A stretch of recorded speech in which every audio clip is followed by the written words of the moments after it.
रायगड जिल्ह्यातून माणुसकीला आणि काळजाला चटका लावणारी एक अत्यंत दुर्दैवी आणि धक्कादायक घटना समोर आलीये।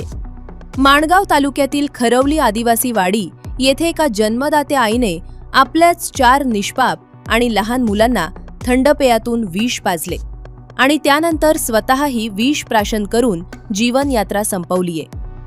या थरारक घटनेत आईसह 2 चिमुरड्या मुलींचा जागीच मृत्यू झालाय, तर 2 मुलांची मृत्यूशी झुंज सुरू आहे।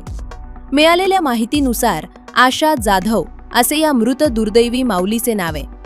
आशा यांनी अज्ञात कारणावरून आपल्या 4 मुलांना विषारी पदार्थ मिसळलेले थंड पेय प्यायला दिले आणि स्वतःही विष प्राशन केले। सर्वांची प्रकृती बिघडल्याचे पाहताच स्थानिक ग्रामस्थांनी तात्काळ त्यांना वाचवण्यासाठी धाव घेतली। मात्र दुर्दैवानं आशा जाधव यांच्यासह नंदिनी जाधव वय वर्ष 7 आणि दुर्वा जाधव वय वर्ष 6 या दोन्ही निष्पाप चिमुरड्या मुलींचा मृत्यू झाला। या घटनेत बचावलेल्या अन्य 2 मुलांना अत्यंत गंभीर अवस्थेत माणगाव उपजिल्हा रुग्णालयात दाखल करण्यात आले आहे। त्यांच्यावर सध्या अतिदक्षता विभागात ICU उपचार सुरू असून त्यांची प्रकृती चिंताजनक असल्याचे वैद्यकीय सूत्रांकडून समजते।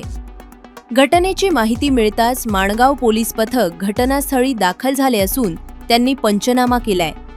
कौटुंबिक कलह, आर्थिक विवंचना की मानसिक नैराश्य, या कौटुंबिक क्रूरतेमागे नेमके काय कारण होते याचा शोध आता पोलीस घेत आहेत। या संपूर्ण घटनेमुळे खरवली परिसरावर शोककळा पसरलीये।